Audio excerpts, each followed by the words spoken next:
Ito ang Presidential Broadcast Service. Radyo Pilipinas. Radyo Publiko ng Bagong Pilipinas para sa Bagong Pilipino.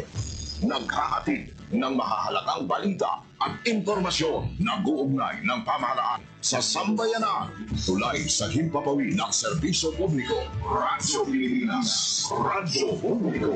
Ang boses ng Pangulo sa Iloilo. Radyo Pilipinas. 585 AM. Oras sa Radyo Pilipinas alas 4:10 sa hapon. Gikan sa hulog balitaan sa PBS, Radyo Pilipinas, Iloilo. Gintipon sa buos na pwersa sa News and Public Affairs Division. Mga pagsaysay sa mga hitabo o aksyon, mga pananawan, kag desisyon, mga hibubungan sa napituhan na sektor, mga dalagpong nga balita, diri sa Iloilo, kag mga bahin sa kapisayang nagkatungdan. Mga balita nga natipon sa sulod sa naligan ng 24 oras. Inyo mapatian sa Headliners Watch. Kagkaroon, yari ang inyong PBS News Team.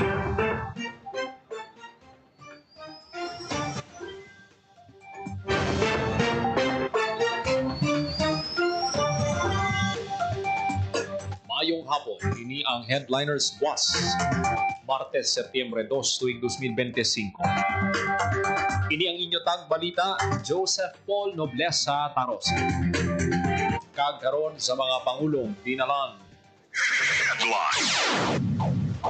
Konstruksyon sa flood mitigation structure sa Mohon, Iloilo City, lakip sa tunan sa city government.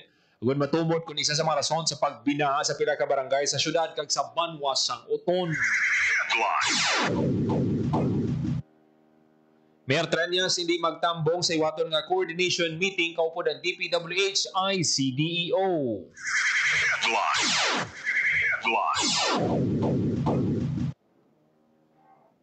Mga nagapangawat sa steel drainage cover kasuan sa tiong badagpan sa kay Mayor Treñas bulig sa mga junk shop owner ginahingyo sang alkalde.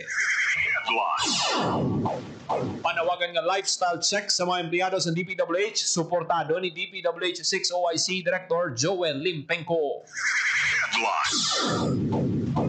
Mga natipon nga lahar halin sa Bulkang Canlaon sa Tamburong Creek sa ilhon sang Negros Occidental Provincial Government.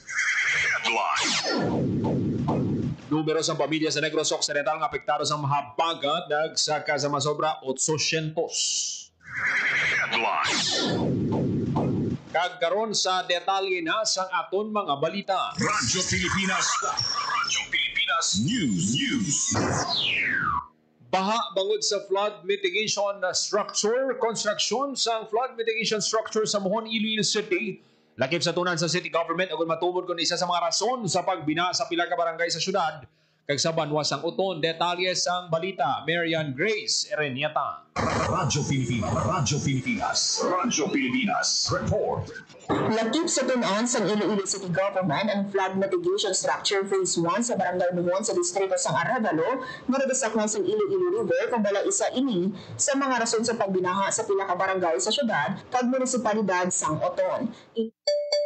Ang pahayag ni Iloilo Raisa Treñas matapos ang giniwa ng ocular inspection sa Phase 1 sa flood mitigation project sa Mohon sa Setyembre 2 kaupod ang City Engineer's Office, Office of the Building Official, City Environment and Natural Resources Office, Department of the Environment and Natural Resources kag Mayor Sofonio Fusen Jr. Ginapasuni nga isa sa mga rason sa pagbinaha sa Barangay Mohon kag pila ka mga barangay sa munisipalidad sa Uton ang gin-construct ng flood mitigation project. Ginpahayag ni Mohon Barangay Captain Rico Francis Akat nga sa lalapan na construct ang proyekto wala nagasulod ang tubig baha sa ila barangay hall at ang sa nagsulod ang Bagyo Crising kag Dante didto kag ginkatibot niya nga sa balo nga makahatag benepisyo ang flood mitigation project kasublan pa sa tubig baha ang ila barangay hall. Lakip sa konstruksyon sa phase 1 ang Kapiteng Santos Matros na flood mitigation structure balo nga sobra sa 19 million pesos kung sa diin ang kontraktor amo ang St. Gerard Construction General Contractor and Development Corporation. Pahayag pa ni Mayor Tranyas nga sanay sa public hearing o sa man ang dalan bilang bike inukon alagyan sa ambulansya apang sunod sa iya imposible ini bangod nga miara sa mga disenyo sa tumasang dalan. Padayon pas ang City Government ang partnership sini sa mga eksperto halin sa UP agud makakuha sa scientific-based judgment kag matungod kung dala ang proyekto ang ginhalinan sa pagbaha kag makahatag sa insakto nga solusyon. Samtang ginpahayag naman ni Marvin Nad, Municipal Disaster Risk Reduction and Management Office Head sang Oton, nga apisar ang ilang banwa ang binabaha gidman kada habagat wala ini nagalawig sa pinakaadlaw. Sininkaron lang sa naka-eksperyensya sa pagbaha bangod sa habagat ang Oton, ginkaalarma nila nga naglawig sa 4 ka adlaw agis mag-subside ang kag digdo na diskubrihan minsan nga sa ila paglibot, nga nagkitid na ang suba ko sa diin nahamtang ang flood mitigation project. Ang banwa sa moto ng kaibig nga banwa sa distrito sang Arevalo sa syudad sang Iloilo. Pahayag na sa balo nga diretsyo nga magwa sa Iloilo River ang tubig baha, nagbalikta sa banwa ang tubig andis manaog sa Batiano River. Dugang paninad nga tun-an Manila ang sitwasyon agad matungod gidman kung ang bago nga development sa Muhon ang rason sa pagbinaha sa ilang munisipalidad. Samtang magluwag sa phase 1 may nagkatalayaman nga Section 2 construction sang flood mitigation structure waterways rehabilitation kag coastal protection nga ang kontraktor amo ang St. Matthew General Contractor and Development Corporation baloron masubra sa 119 million pesos. Para sa ako na natin ang pag-experience siya ang pag-engineer sa tubig mga. Kaya normally si Otto because manubog-nubog iba't lalayin kami sa dagat. Pinabahan ko previously. But ang recently na pagbaha siya nagtukay sa mga pagkakalaw. So bakoy na sa amin. So pinihan kami mag-ikot nagtatawa ng mga positive po sa pagkakaliw sa tubig basa ito. Isa ko din na nag-discoveryhan ako na sa pinag-base na nakakamot ko dito sa mga ituloy na pinakalit pa kanto sa banwa ang mga ituloy sa banwa dito. So, dali na ko na-discoveryhan ako sa pagkakaliw area nagkikip ko dito ang suba sa dali na side sa mall. So, isa na ko na agad yun ako nag-hit sa pag-drain sa tubig sa beton pagtitilas sa mga barangays na pinasakupad sa Buya River. Nabatian ang kamay sa pahayag ni Nad para sa Bagong Pilipinas, Andres Araneta, Radyo Pilipinas, Radyo Pilipinas News. Mayor Tranyas hindi magtambong sa iwaton nga coordination meeting sa DPWH, ICDO target sang balita, Marian Grace Erenyata. Radyo Pilipinas. Hindi nagtambong si Iloilo City Mayor Raisa Tranyas o kung magpadala sa representante sa ginatawag na coordination meeting sa Department of Public Works and Highways, Iloilo City District Engineering Office ni kaangkanan sa mga infrastructure projects sa syudad sang Iloilo. Pahayag ni Mayor Tranyas na bangon sa latest development kung sa diin ng panawagon ang bagong na DPWH Secretary na si Vince Dizon sa courtesy resignation sa tanan ng opisyal sa DPWH. Natalana kung tani humaton ang coordination meeting sa September 3 sang hapon. Dugang pa sang alkalde nga huwata na lang tugtog na may ara sang bago nga i-assign nga pinuno si Secretary Dizon. Madumduman nga natin sa ginpanawagan sang taglikom nga maghatag sa ilang resignation ang mga undersecretary, assistant secretary, division head kag district engineer sang DPWH. Para sa Bagong Pilipinas, Andres Araneta, Radyo Pilipinas, Radyo Publiko. Radyo Pilipinas News. Samtang sa ibang panaton nga balita, ginmando ni Iloilo City Mayor Raisa Tranyas ang pagpasangkad sang pagpanakop sang mga kawatan nga nagapangwa sang drainage cover sa pila ka drainage sa Iloilo City. Sunod kay Mayor Tranyas dapat pangitaon ang kapangawat sa din ilang ginabaligya sa skrapan kag junk shop ang ilang mga kinawatan. Ginpanginbulan sang alkalde ang pagkadakop sang kapulisan sa isa sa sospek nga nakuha mismo sa CCTV sang Damlaglang. Sa mga junk shop sa Kalaunan, Mandurriao ang nag-report sa mga gindala sa ilang mga drainage cover nga ginapasuni kinawatan. Nagahingyo ang alkalde ang kooperasyon sa mga nagapanag-iya sa skrapan kag junk shop sa syudad Ngay report sa otoridad kung may kabaligya sa ilang nga mga drainage cover. Pananglit tolerahon sa mga junk shop owners ang pagbakal sang kinawatan nga steel drainage cover mahimo nga mga tubang man sila sang kaso dugang pa sang alkalde. Radyo Pilipinas. Radyo Pilipinas News. Panawagan ng lifestyle check sa DPWH sa mga empleyado sa DPWH suportado ni DPWH OIC Director Detalye sang balita Janelle Baclay. Radyo Pilipinas. Radyo Pilipinas. Suportado ni DPWH 6 OIC Director Joel Limpenco panawagan na lifestyle check sa mga empleyado sa gobyerno labi na sa DPWH. Ano kay Limpenco paagi sini mausisa ang lifestyle sa mga opisyal. Labi na nagkakaulamid ang ngalan sa pila ka anomalya. Payag dugang sini nga maski panon nga kadalahig man ang bilog nga organisasyon sa mga ginabuhi nga issue, kaya nagapati siya nga ang iban ang wala sang kahilabtanan. Paagi sa lifestyle check, kag-investigasyon matinluan ang imahe sa ahensya suno kay Limpenco.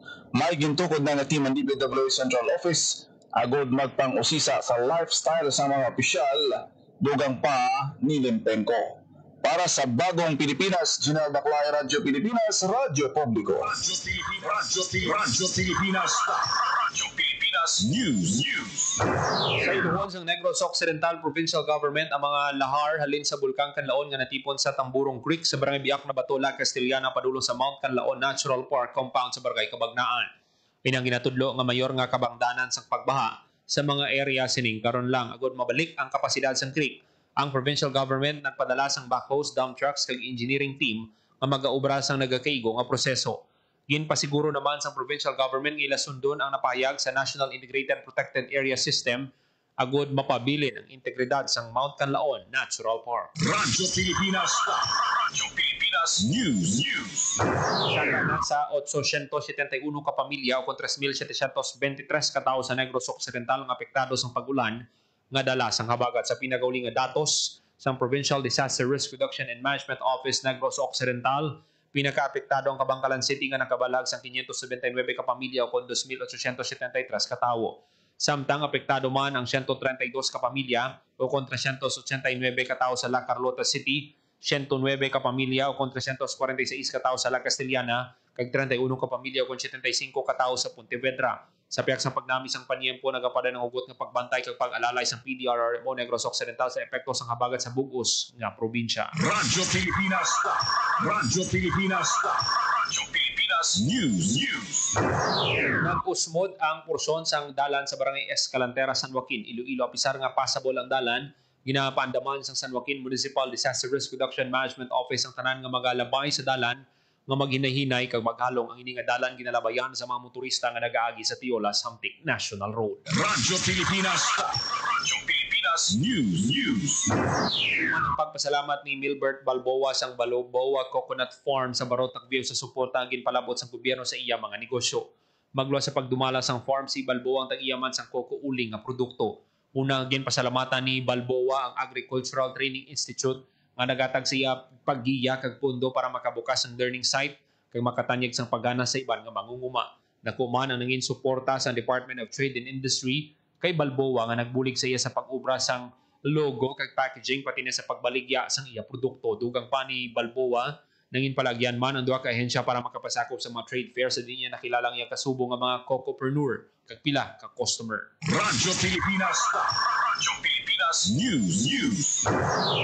Siging pabaskog nga kampanya kontra iligar nga droga sang Iloilo City Police Office nakaaresto sang 83 ka drug personalities kag nakakumpiska sang 2,342 grams ang suspected shabu kag 1 gram sang marijuana nga nagabalor sang 15.9 million ang Iloilo City Police Office sa month-long anti-illegal drug operation sumalin Agosto 1 tubtob Agosto 31. Sa kabilugan nga nadakpan, 35 ang high-value target kag 48 ang street-level individual. Nagapanguna sa may pinakadamo nga nadakpan ang City Drug Enforcement Unit nga nakaaresto sang 5.58 million pesos. Ginasundan sang Regional Police Drug Enforcement Unit nga nakakumpiska sang 1.97 million pesos. Iloilo City Police Station 2 nakakumpiska sang 1.56 million pesos. Iloilo City Police Station 9 nakakumpiska sang 1.36 million pesos. Iloilo City Police Station 6 nakaaresto sang 1.25 million pesos. Kag Iloilo City Police Station 10 nakakumpiska sang 1.24 million pesos. Ang initanan resulta sang dedikasyon kag wala untat nga operasyon sang kapulisan para maaresto ang mga involved sa illegal drug trade. Radyo Pilipinas. Radyo Pilipinas News. Ang na balita sa Iloilo City Police Office, arestado sa City Drug Enforcement Unit ang isa ka nagaduso sa illegal nga droga sa ginpatigayon nga buy-bust operation sa Barangay Cuartero Haro, Iloilo City. Ang subject sang operasyon ginkilala nga si alias Peter, 34 anyos, kag residente sang ninambitan nga lugar. 120 grams ang shabu nga nagabalor sang 816,000 pesos kag buy-bust money ang nakumpiska sang kapulisan. Sunod kay Police Regional Office 6 Director Brigadier General Josefino Ligan, wala untat ang kapulisan sa panglaga sa mga individual nga padayon sa gihapon sa illegal drug trade. Magapadayon ng PRO6 sa ilang mga operasyon agud maproteksyonan ang mga komunidad kag para maging drug-free ang Western Visayas. Radyo Pilipinas. Radyo Pilipinas. Radyo Pilipinas News. Arestado sang Carles Municipal Police Station ang top 9 most wanted person sa Western Visayas sa Barangay Kawayan, Carles, Iloilo. Ang suspect ginkilala nga si alias Eddie, 19 anyos, kag residente sang ninambitan nga lugar. Natigayon ang pag-aresto sa suspect sa bulig sa isa ka concerned citizen nga nakatag impormasyon sa kapulisan. Ang suspect nagapangatubang sang kaso nga frustrated murder. Ang suspect involved sa pagpangbuno sa isa ka minor de edad sa Shalom Village, Barangay Gintikgan, Carles, Iloilo. Sunod kay Iloilo Police Provincial Office Director Police Colonel Bayani Razalan, porsigido ang kapulisan sa ilang mandato nga dakbo ng mga may salabton sa layi. Ang IPPO para sa pagpabaskog sa anti-criminality operations para maproteksyonan ang komunidad kag mapasigurong safety sa mga pumuluyo sa probinsya sang Iloilo. Radyo Pilipinas. Radyo Pilipinas News. Radyo Pilipinas. Radyo Pilipinas News. Nakakarsada siraduan sa September 5 tubtob 7 kasunod sa pagbukas ng second Iloilo River Dragon Boat Festival. Detalye sa balita, Janelle Baclay. Radyo Pilipinas. Radyo Pilipinas. Report. Nagabatuman sa road closure sa pila ng mga dalanon sa city proper area ang Iloilo City Traffic Transportation Management Office kasunod sa giwaton nga second Iloilo River Dragon Boat Festival. Kinabisuhan ng mga motorista na mag-obserba sa traffic closure sa mabot na September 5 alin alas 8 sa gabi hasta sa September 6 ug 7 alas 5 sa aga tugtog alas 5 sa hapon. Laki sa raduhan ng mga dalan na may portion sa Mauliloni Street, halin corner Guangco Street, pakato sa Herba Street, portion sa Ortiz Street, halin corner J. Basa Street, padulong Mauliloni Street, Peralta Street, halin sa corner J. Basa, pakato sa Mauliloni. Sa mga salakyan nga nagalabay sa portion sa Mauliloni Street, Peralta, kag Ortiz, kinabisuhan ng mga hindi nga maglabay o kung magabi sa alternatibo nga mga ruta. Pagka namilihan na paglabay sa truck at trailer sa nasambit ng mga area. Para sa Bagong Pilipinas, Gina Baclay, Radyo Pilipinas, Radyo Publiko. Radyo Pilipinas. Radyo Pilipinas News. Oras sa Radyo Pilipinas alas 4:27 sa hapon. Kagamihan ito manatipon nga balita sa PBS Radyo Pilipinas Iloilo News Team. Martes, Setyembre 2, tuig 2025. Para sa Bagong Pilipinas, Joseph Paul Noblesa, Tarosa, Radyo Pilipinas, Radyo Publiko. Ang inyong tulay sa himpapawid ng serbisyo publiko, ang Presidential Broadcast Service, Radyo Pilipinas, Radyo Publiko. Radyo Pilipinas. Radyo Publiko. Kinilala ng pang-international at prestigyosong Asia Pacific Broadcasting Plus Awards 2025 para sa kategorya ng Government Streaming. Ito ay dahil sa epektibo nitong pagsasanib ng mga tradisyonal na media tulad ng telebisyon, radyo at print para masabayan ang mabilis na pag-inog ng mundo ng digital at social media tungo sa mas epektibong paghahatid ng mahahalaga at napapanahong mga impormasyon sa mamamayang Pilipino. Kinilala rin ang Radyo Pilipinas dahil sa patuloy na pag-akyat ng rating. Ngayon ay matatag sa pang-4 na pwesto sa Mega Manila ayon sa pinakahuling Nielsen Radio Audience Measurement Survey. At sa social media, nakamit ang mahigit 2,000% pagtaas ng bilang ng mga sumusubaybay sa Radyo Pilipinas page sa unang bahagi ng 2025. Patunay ito na ang inyong Radyo Pilipinas Radyo Publiko ay tunay na kaagapay ng inyong pamahalaan sa paghahatid ng serbisyo sa mga mamamayang Pilipino. Mula sa aming lahat, sa ngalan ng inyong pamunuan at mga kawani ng Presidential Broadcast Service, kasama ang inyong mga himpilan ng Radyo Pilipinas sa buong kapuluan. Maraming Maraming salamat po sa inyong lahat, sa inyong pagtangkilik at pagkilala. Radyo Pilipinas. Radyo Publiko.